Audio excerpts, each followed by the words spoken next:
پیارے دوستو، ایک مرتبہ کا ذکر ہے کہ دو آدمی ایک قریشی خاتون کی خدمت میں حاضر ہوئے اور اس کے پاس 100 دینار بطور امانت رکھ کر کہا کہ جب تک ہم دونوں اکٹھے ہو کر اپنا مال طلب نہ کریں تب تک آپ یہ امانت واپس نہیں کریں گی۔ ہم دونوں کی موجودگی امانت واپس کرتے وقت ضروری ہے۔ اس عورت نے ان کی امانت رکھ لی اور اس پر 1 سال کا وقفہ گزر گیا۔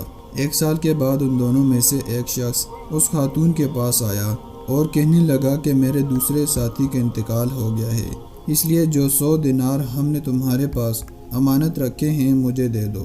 خاتون نے امانت اس کے حوالے کرنے سے انکار کر دیا اور کہنے لگی، تم دونوں ساتھیوں نے میرے پاس امانت رکھتے ہوئے یہ شرط رکھی تھی کہ میں تم میں سے ایک کی غیر موجودگی میں مال دوسرے کے حوالے نہ کروں، اس لیے میں امانت تیرے سپرد نہیں کر سکتی۔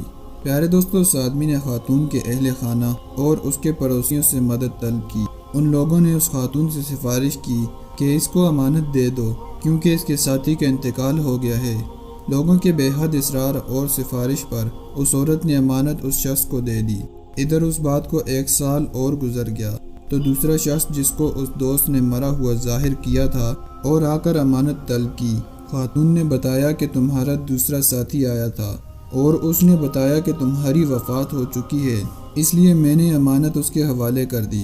وہ شخص اس عورت سے جھگڑنے لگا اور کہا کہ میں تو زندہ سلامت ہوں، میری امانت واپس کرو۔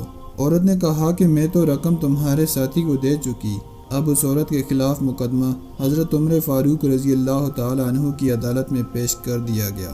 پیارے دوستو، حضرت عمر فاروق رضی اللہ تعالی عنہ نے دونوں کا مقدمہ سنا اور چاہا کہ اس کا فیصلہ اس آدمی کے حق میں کر دیں۔ اچانک انہوں نے کچھ سوچا اور پھر فرمایا کہ اس مقدمے کو ہم علی ابن ابی طالب کے سپرد کرتے ہیں، اور ایک روایت کے مطابق خود ہی دونوں کو لے کر حضرت علی رضی اللہ تعالی عنہ کے پاس آئے۔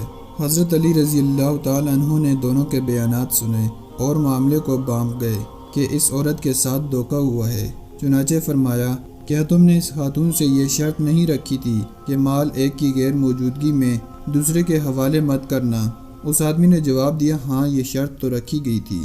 حضرت علی نے فرمایا، تمہارا مال ہمارے پاس موجود ہے، اپنے ساتھی کو بلا لاؤ تاکہ میں تم دونوں کا مال تمہارے سپرد کر دوں۔ پیارے دوستو، وہ آدمی اپنے ساتھی کو کہاں ڈھونڈتا اور کہاں سے لے کر آتا؟